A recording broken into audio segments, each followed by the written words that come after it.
ಚಿಕ್ಕಮಗಳೂರು ಜಿಲ್ಲೆಗೆ ಯಾರಾದರೂ ಪ್ರವಾಸಕ್ಕೆ ಹೋಗಬೇಕು ಅಂದುಕೊಂಡಿದ್ರೆ ನಿಮ್ಮ ಪ್ಲ್ಯಾನನ್ನು ಸ್ವಲ್ಪ ದಿವಸದ ಮಟ್ಟಿಗೆ ಕ್ಯಾನ್ಸಲ್ ಮಾಡೋದು ಬೆಟರ್. ಯಾಕಂತ ಹೇಳಿದ್ರೆ ಅಲ್ಲಿ ಒಂದಷ್ಟು ನಿರ್ಬಂಧವನ್ನು ಹೇರೋಕೆ ಜಿಲ್ಲಾಡಳಿತ ಪ್ಲ್ಯಾನನ್ನು ಮಾಡಿಕೊಂಡಿದೆ. ಕಾರಣ ಕೂಡ ಇದೆ.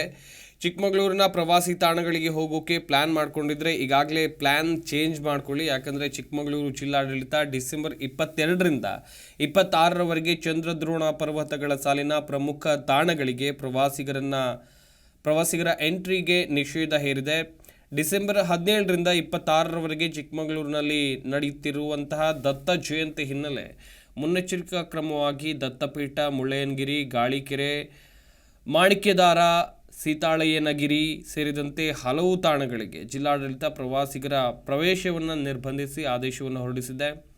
ಹಾಗೆಯೇ ಡಿಸೆಂಬರ್ 22ರಿಂದ 26ರವರೆಗೆ 3 ದಿನಗಳ ಕಾಲ ದತ್ತ ಜಯಂತಿಯ ಅಂಗವಾಗಿ 6 ದಿನಗಳ ಕಾಲ ಗಿರಿಭಾಗ ಪ್ರವೇಶಕ್ಕೆ ಪ್ರವಾಸಿಗರಿಗೆ ಸಂಪೂರ್ಣ ನಿಷೇಧವನ್ನು ಹೇರಿದೆ.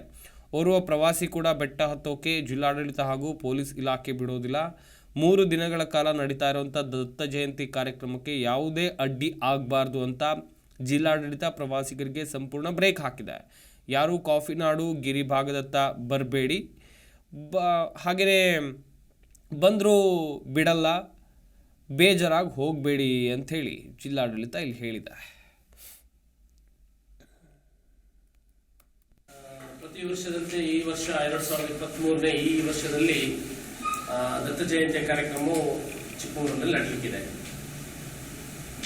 ವಿಶ್ವ ಹಿಂದೂ ಪರಿಷತ್ತು ಬಜರಂಗ ನೇತೃತ್ವದಲ್ಲಿ ನಿರಂತರವಾಗಿ ಹೋರಾಟವನ್ನು ಮಾಡ್ತಾ ಅದು ಹಿಂದೂಗಳ ಪೀಠ, ಹಿಂದೂಗಳ ಶಕ್ತಿ ಕೇಂದ್ರ, ದತ್ತಾತ್ರೇಯರು ಮಹಾರಾಜರು ಬಂದು ತಪಸ್ಸು ಮಾಡಿದಂತಹ ಜಾಗ, ಅತ್ರಿ ಮುನಿಗಳು ಅನುಸೂಯ ದೇವಿ ನೆಲೆಸಿದಂತಹ ಜಾಗ, ಅತ್ಯಂತ ಚೈತನ್ಯವುಳ್ಳ ಚಂದ್ರದ್ರೋಣ ಪರ್ವತ, ಅದು ಹಿಂದೂಗಳ ದತ್ತಾತ್ರೇಯರು ನೆಲೆಸಿದಂತಹ ಹಿಂದೂಗಳ ಆರಾಧ್ಯ ದೈವ ದತ್ತಾತ್ರೇಯ ನೆಲೆಸಿದಂತಹ ಜಾಗ, ಪಾದುಕೆಗಳು ದತ್ತಾತ್ರೇಯರ ಪಾದುಕೆಗಳು ಇರುವಂತಹ ಸ್ಥಳ.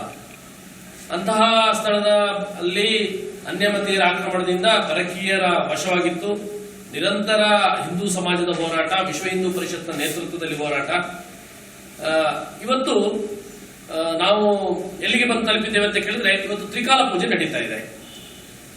ದೇವರ ಶಕ್ತಿ ಮತ್ತು ಸಮಾಜದ ಹೋರಾಟದಿಂದ ನಾವಿವತ್ತು ಅಲ್ಲಿ ನಿರಂತರವಾಗಿ ತ್ರಿಕಾಲ ಪೂಜೆ ಆಗ್ತಾ ಇದೆ. ಹಿಂದೂ ಧಾರ್ಮಿಕ ಆಚರಣೆಗಳು ನಡೀತಾ ಇದೆ. ಈ ರೀತಿಯಾಗಿ 2023ಕ್ಕೆ ಒಂದು ಚಿಕ್ಕಮಗಳೂರಲ್ಲಿ ಒಂದು ನಾಡ ಉತ್ಸವನ್ನಾಗಿ ಮಾಡಬೇಕೆನ್ನುವಂಥದ್ದು ಒಟ್ಟು ಸಂಘಟನೆಯ ಚಿಂತನೆ ಆಗಿದೆ.